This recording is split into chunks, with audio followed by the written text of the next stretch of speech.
जन्मां दा साथ देण वाली पल विच भुल गई है। ओ सत जन्मां दा साथ देण वाली पल विच भुल गई है।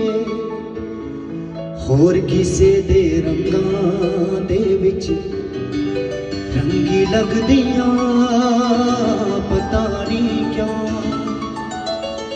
हो पता नहीं क्यों मर जान फिर भी चंगी लगदियां।